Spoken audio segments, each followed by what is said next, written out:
কিন্তু আপোনালোকে ক'লে মানুহখিনিয়ে বেছি ভালকে বুজিব। আপোনালোকে নিজে নিজে নিজৰ ৰক্ষণাবেক্ষণা দিবলৈ নিজক বচাবৰ কাৰণে আপোনালোকে কিন্তু কংগ্ৰেছক এবাৰ ভোট দিবই লাগিব। এইটো কথা মনত ৰাখিব। ইয়াত কোনো UDF আহি বচাব নোৱাৰে, কোনো বিজেপি আহি বচাব নোৱাৰে। মই এই কথাতে বৰষুণো আহি আছে, সকলো তিতি ঘূৰি আছে। আকৌ এইটো সময়ত তিতিলে বেমাৰ হ'ব, ল'ৰা ছোৱালী আছে বেমাৰ হ'ব।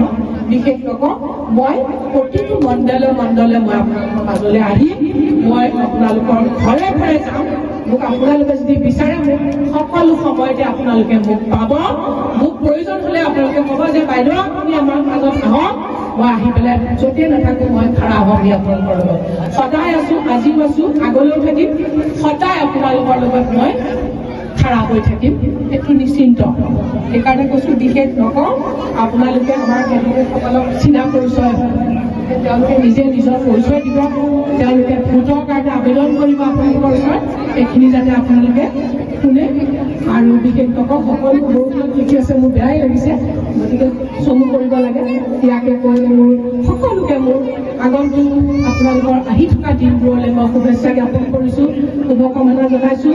আপোনালোকে যাতে ভাল স্বাস্থ্যৰে ধুনীয়াকৈ এই সমাজত থাকিব পাৰে, আপোনালোকে নিৰাপত্তাহীনত ভুগিব নালাগে, যাতে আপোনালোকক আমি নিৰাপত্তা দিব পাৰোঁ, এইখিনিকে আশা ৰাখি মই আপোনালোকক পুনৰবাৰ মোৰ থাকি পেলাই দুআষাৰ শুনাৰ কাৰণে ধন্যবাদ জ্ঞাপন কৰিছোঁ।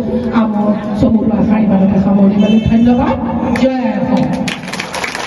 মই লগ পোৱা নাই, যিহেতু এই ডিলিমিটেশ্যন হৈ যোৱাৰ পিছত এই জিলা পৰিষদটো সম্পূৰ্ণ বেলেগ হৈ গ'ল। আমাৰ পুৰণা জিলা পৰিষদ ইয়াত থকা কলগুৰি, ৰামপুৰ সত্ৰ, ওপৰ ডুমডুমীয়া, এই তিনিটা পঞ্চায়তহে ইয়াত আছে। আৰু নতুনকৈ আমাৰ যোগদান কৰিলে জেঙনি, কলাডুবা, বলিকটীয়া, সোণাইবেৰা। গতিকে সকলো মানুহকে চিনা পৰিচয় হ'বৰ কাৰণে আজি আছিলে এই মিটিংখন আমি একেলগে কৰিছোঁ। নহ'লে আমি আঞ্চলিক পঞ্চায়ত ভিত্তিত আমি কৰিলোহেঁতেন, এপি মেম্বাৰ ৱাইজ বেলেগ বেলেগ মণ্ডলত কৰিলোহেঁতেন। কিন্তু সকলোৱে সকলো চিনা পৰিচয় হ'ব লাগিব, কাৰণ তিনিটা বেলেগ বেলেগ জইন হৈ গ'ল। সেইকাৰণে আমি আজি সকলোৱে লগ হৈ পেলাই এখেত যিহেতু ৰামপুৰ সত্ৰৰ পৰা উঠিছে, আমাৰ যিগৰাকী জিলা পৰিষদৰ কেণ্ডিডেট খালেদা খাতুন, তেওঁলোকক হয়তো জেঙনি, কলাডুবা, বলিকটীয়া আৰু সোণাইবেৰাৰ মানুহে চিনি নাপাব পাৰে, হয়নে নহয় বাৰু? গতিকে চিনা পৰিচয়টো বহুত দৰকাৰ। যিহেতু ইলেকশ্যন আহিছে, আপোনালোকে গমেই পাইছে 5 বছৰৰ মূৰত এটা পঞ্চায়ত নিৰ্বাচন আহে। বহুত আশাৰে আপোনালোকে বাট চাই আছে, হয়নে নহয়? কিয়নো আমাৰ গাঁৱৰ আমি যিসকল আমি গাঁৱত বসবাস কৰোঁ, আমাৰ গাঁৱলীয়া সমাজত পঞ্চায়ত নিৰ্বাচনটোৱে সকলোতকৈ এটা গুৰুত্বপূৰ্ণ নিৰ্বাচন। গতিকে এই নিৰ্বাচনটোৰে সকলোৱে বাট চাই থাকে, কিয়নো আমাৰ অধিকাৰখিনি আমি নিজে নিজে সাব্যস্ত কৰিব পাৰোঁ। আপোনালোকৰ এটা পঞ্চায়তত আপোনালোকৰ অধিকাৰ, ভোটাধিকাৰ আপোনালোকে সাব্যস্ত কৰিব পাৰে, আৰু আপোনালোকে আপোনালোকৰ মনৰ মতন মানুহ বাছি ল'ব পাৰে, হয়নে নহয়?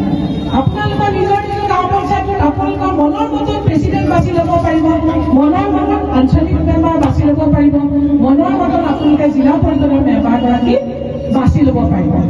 আৰু মনত ৰাখিব এটা কথা, যে পঞ্চায়ত নিৰ্বাচনটোৱে হ'ল চবতকৈ গুৰুত্বপূৰ্ণ নিৰ্বাচন।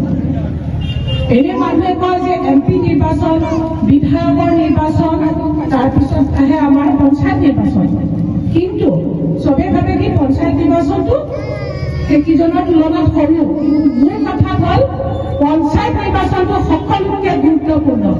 MP নিৰ্বাচনতকৈ কওক, বিধায়কৰ নিৰ্বাচনতকৈ কওক, পঞ্চায়ত নিৰ্বাচনত প্ৰতিনিধিসকল সকলোতকৈ গুৰুত্বপূৰ্ণ ভূমিকা গ্ৰহণ কৰে তেওঁলোকে।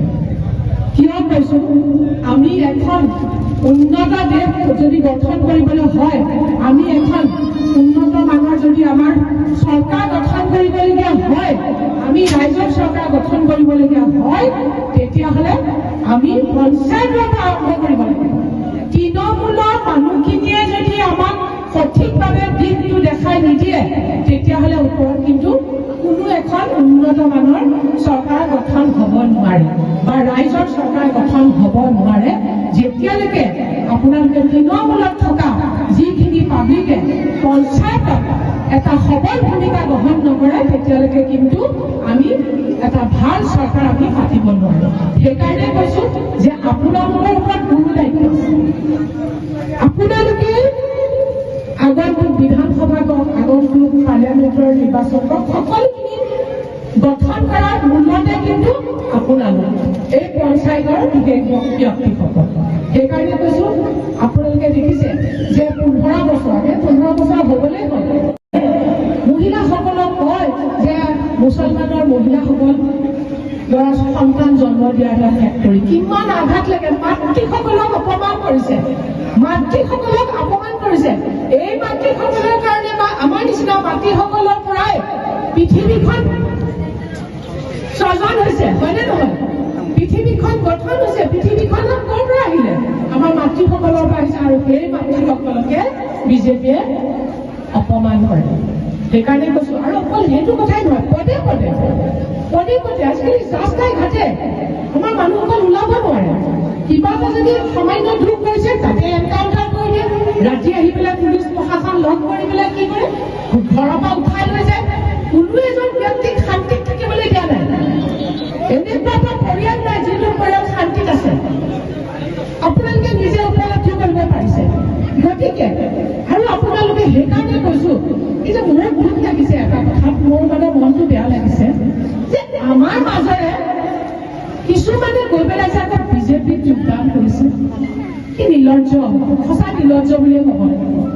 নিজৰ কথা চিন্তা নকৰি, নিজৰ জাতিটোৰ কথা চিন্তা নকৰি তেওঁলোকে বিজেপিত যোগদান কৰিছে নিজৰ স্বাৰ্থৰ কাৰণে। তেনেকুৱা মানুহক আপোনালোকে ভোট দিব নেকি? কাক ৰাইজ তেনেকুৱা মানুহক ভোট দিব নেকি? ভোট দিলে কি হ'ব আপোনালোকৰ কওক? তাৰপিছত আহিলে মাফ হ'ব। তাৰপিছত আহিলে এআইডিএফৰ কথা কি কম? এআইডিএফটো বিজেপিৰ লগত মিলি থকা এটা দল। সেইটো সকলোৱে জানে। বিজেপি আৰু এআইডিএফ এটা টকাৰ ইপিঠি। গতিকে এআইডিএফক বৰ্জন কৰক। এআইডিএফ আপোনালোকৰ কাৰণে একো কৰি নিদিয়ে। একমাত্ৰ কংগ্ৰেছ দলেহে ধৰ্ম নিৰপেক্ষ এটা দল, যি ধৰ্মৰ লগত ভাগ নকৰে। আৰু একমাত্ৰ কংগ্ৰেছেহে ৰাইজৰ চকুলো মুচিবলৈ সক্ষম হোৱা এটা দল। সেইকাৰণে কৈছো যিহেতু পঞ্চায়ত নিৰ্বাচন ৰাইজ, পঞ্চায়ত নিৰ্বাচনত এইটো যিহেতু আমাৰ এটা পঞ্চায়তৰ সৰু পঞ্চায়ত নিৰ্বাচন, হয়নে নহয়? পঞ্চায়ত নিৰ্বাচনত ৰাইজে ৰজা বনাব পাৰিব। পঞ্চায়তৰ পৰা আপোনালোকে নিজৰ কামখিনি আদায় কৰিবৰ কাৰণে পঞ্চায়তখন যেতিয়া নিজৰ হাতত নাথাকে আপোনালোকৰ কিমান কষ্ট হয়। আপোনালোকে জানে যে বহুতকেইখন পঞ্চায়ত আমাৰ হাতত নাছিলে। যেনেকে আমাৰ চহৰীয়া পৰা আৰম্ভ কৰি কেইখনমান পঞ্চায়ত আমাৰ হাতত নাছিলে। আমাৰ কংগ্ৰেছৰ মানুহখিনি কি শাস্তি খাইছে। এই যে অৰুণোদয়ৰ পৰা কিবা কিবি যে আঁচনি একদম ডাইৰেক্টলি তেওঁলোকৰ ভোট দিয়া মানুহকে তেওঁলোকে দিবলৈ দিয়ে। আমাৰ মানুহবিলাকক অৰুণোদয় আঁচনি কাটি দিছে, পাইছে জানো? কিন্তু অৰুণোদয় আঁচনি বিজেপিৰ পকেটৰ পৰা দিয়া ধন নহয়, সেইটো আমাৰে ধন। এই যে টেক্স মূল্য বৃদ্ধি যে কৰিছে, এই মূল্য বৃদ্ধিৰ ফলত যিমান টেক্স আছিলে, কিমান বস্তুৰ মূল্য বৃদ্ধি, হয়নে নহয়? মন্ত্ৰীসকলক সুধিছো, সকলোকে সুধিছো, মূল্য বৃদ্ধিৰ ফলত হোৱা যিমান টেক্স তেওঁলোকে লগাইছে আমাৰ ওপৰত, এই টেক্সৰ ধৰণে কাটি আনি অৰুণোদয় দিছে। আকৌ অৰুণোদয় তেওঁলোকে জেপৰ পৰা দিয়া বুলি ভাবে। সেইকাৰণে কৈছো কিছুমান কথা আছে। আমাৰ কংগ্ৰেছ দলে এখন ঘোষণা পত্ৰ উলিয়াইছে যে অৰুণোদয় বিজেপিয়ে দিছে, হয় আমি আমাৰ এই পঞ্চায়ত গঠন হোৱাৰ পাছত চৰকাৰ অহাৰ পিছতে আমি আমাৰ লক্ষ্মী নামেৰে এটা আঁচনি আমি কৰিম। আমি ৩৫,০০০কে প্ৰতিগৰাকী মহিলাক দিয়াৰ ব্যৱস্থা কৰিম।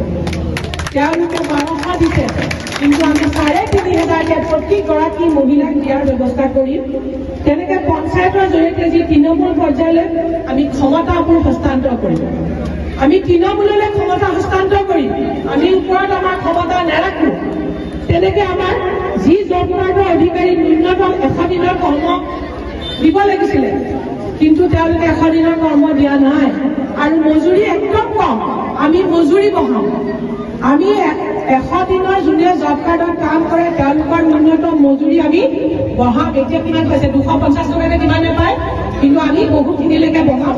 এমাউণ্টটো দিয়া নাই, আমি চাই পেলাই আমি বহুতখিনি বঢ়াম।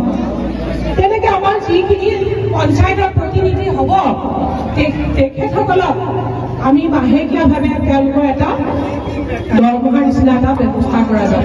তেওঁলোকে মাহিলী এটা পাৰিতোষিক যাতে পায় সেইটো আমি ৰেগুলাৰাইজ কৰিম। আমাৰ তৰুণ গগৈ ছাৰ যেতিয়া আছিলে মুখ্যমন্ত্ৰী তেতিয়া কিন্তু পাই আছিলে। এই বিজেপি চৰকাৰ অহাৰ পৰা আমাৰ প্ৰতিনিধিসকলে কোনো ধৰণৰ পাৰিতোষিক নোপোৱা হ'ল, বন্ধ কৰি দিলে তেওঁলোকে। গতিকে আমাৰ অহাৰ লগে লগে চৰকাৰ অহাৰ লগে লগে এইখিনি কৰিম। লাখপতি বাইদেউৰ নাম শুনিছে, কিন্তু কোনোটো আমাৰ এই অঞ্চলত লাখপতি বাইদেউ হৈছে জানো? একোটো হোৱা নাই। আমি লাখপতি আমি কাৰ্যক্ষম কৰিম, আমি বনাম লাখপতি, তেওঁলোকে লাখপতি বনাব নোৱাৰে। এনেকুৱা ধৰণৰ কিছুমান আমাৰ এইবাৰ আমি লৈছোঁ। আমাৰ এখন ঘোষণা পত্ৰ ইয়াতে আছে, আমাৰ বহুতখিনি আছে। বৰষুণ দিছে নে তিতি গৈছেগৈ গোটেইখন, বৰষুণ দিছে, এই গোটেইখিনি আছে।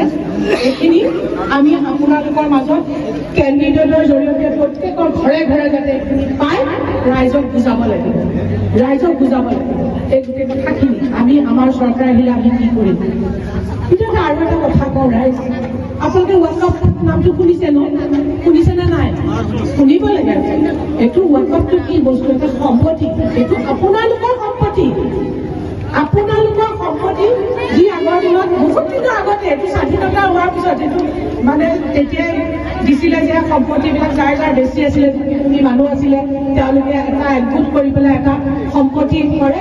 তাতে সকলো মানুহে আপোনালোকৰ যিখিনি মানুহৰ একো মাটি বাৰী নাছিলে তেওঁলোকক ভোগ কৰিবলৈ দিয়া হৈছিলে, সেইটোৱে চিষ্টেম। কিন্তু এই বিজেপি চৰকাৰে আপোনালোকৰ সম্পত্তিকে আপোনালোকক ভোগ কৰিবলৈ নিদিয়ে। ৱাকআপ বিলখন চাৰিওফালে দেশত এটা হাহাকাৰ হৈ আছে, আপোনালোকে গম পাইছে, প্ৰটেষ্ট হৈ আছে চাৰিওফালে। কিন্তু তেওঁলোকে এনেকুৱা হৈছে যে আমাৰ মানুহখিনি শান্তিত থাকিবলৈ নিদিয়ে।